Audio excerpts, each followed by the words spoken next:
His former chief economic advisor revealed Mr. Putin would not attempt to challenge on a truly united Europe, but the Russian finds it too easy to work, deal or fight each individual country across the European Union. It is revealed the Russian president has two EU members included his wider vision to create a new empire outside the borders of his own country. Andrei Illarionov, who served as Mr. Putin's economic advisor 2000 to 2005, revealed to Express.co.uk, the Russian president sees the current makeup of Europe as a weak victim for his activities.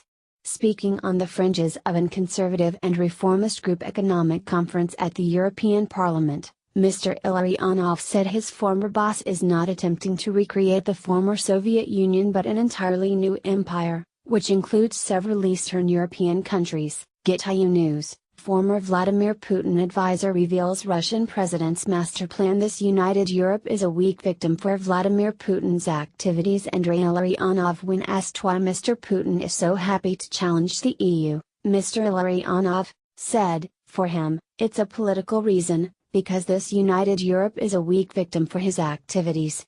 It is easy to work, to deal or to fight each country separately to have a particular deal. It is much harder, almost impossible to fight a united West or a united Europe. It is a very practical reason, it's not ideological, it's not economical, it's a very practical, political reason because this united Europe is much weaker." Among the countries Mr. Putin has shown an interest in are EU members, Hungary, Estonia, Austria, Finland, Greece, Latvia. The Russian president has recently met with Hungary's Prime Minister Viktor Orban, who, while claiming he is not anti-Brussels, has demanded significant change to the EU as a thorn in the side of the bloc's leadership. He has also met with the relatively new Austrian leader Sebastian Kurz in Moscow. However, Mr. Illarionov mentioned a slightly more light-hearted reason why Mr. Putin is spreading his wings. Mr. Illarionov said, "It's a very practical approach because the government of Hungary right now is ready to listen to Putin and ready to meet him. It's a very rare opportunity for him to travel abroad. For him, it's a little bit lonely to sit in the Kremlin and not travel abroad, especially not to travel to Europe. He might travel to Pyongyang or Havana, but sometimes he is longing for a good German beer from his Dresden times. There is no good German beer in Pyongyang. That is why he is interested in going to Europe. And this generally why he takes every opportunity to do it. It happens to only be a few countries who give him an opportunity, like Hungary, Austria, Greece or Finland.